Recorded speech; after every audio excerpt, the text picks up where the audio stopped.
Alright. Hello everybody, welcome back. Today we are going to be working on the intro again. So I'm going to go ahead and open that up, and then you'll get your intro here. Except, not really, you don't get to see the final product just yet. So again, I think I'm going to do the same thing. Got the intro here, then we'll do a quick time-lapse type thing, and then at the end I'll talk about what I did just a little bit.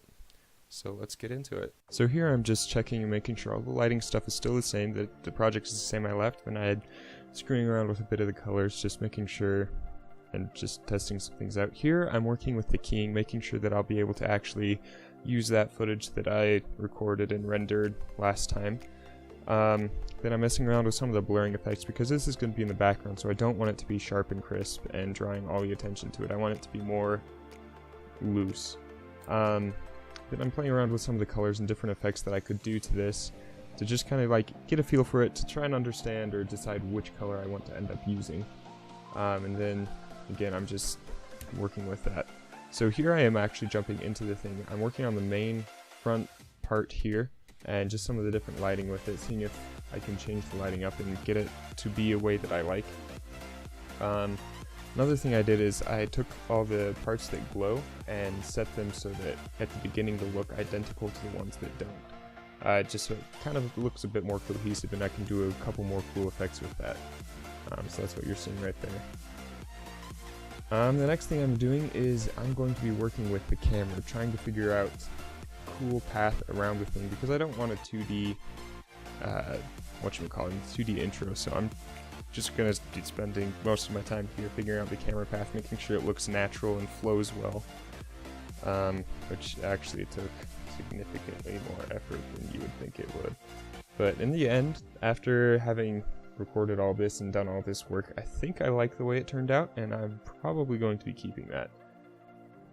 So the idea here is that I'm going to be doing a flyby, so starting on the end over by the D, the letter D on my name, and then having it wrap around above the text. I initially started out having it wrap around underneath, but there's not as much interesting stuff to watch as it goes underneath, because you have that one solid line that comes off the D. But if you go above, then you get all the different letters and all the round edges from the O's. So I ended up doing that instead. I actually haven't gotten to that part just yet here. Soon. Very soon.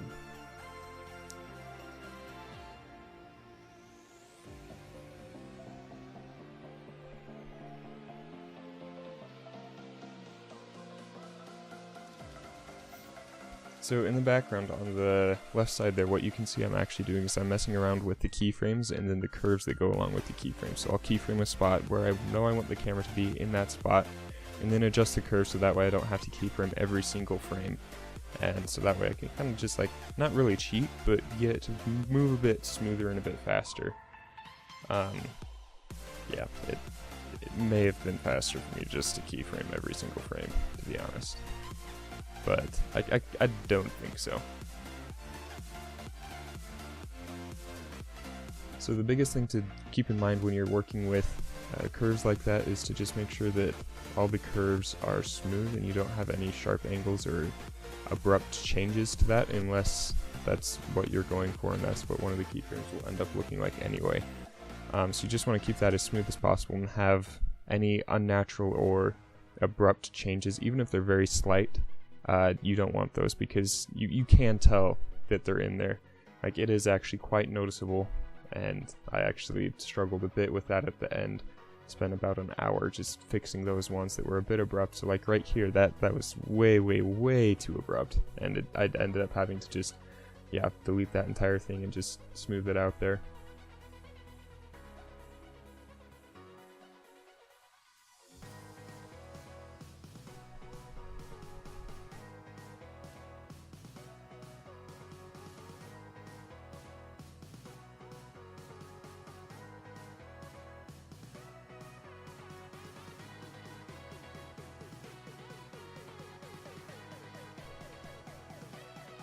One thing to note here is I do the motion first of the camera, like the positioning and where I want the path to follow for the camera, and then I work on the angles, because if you work on the angles and you change the path, you have to change the angles again.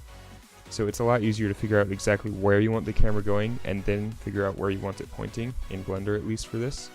So that's just a quick little tip for you there.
Alright, and then the last thing I did here is I just simply keyframed everything, made sure that the lights turned on when I wanted them to turn on.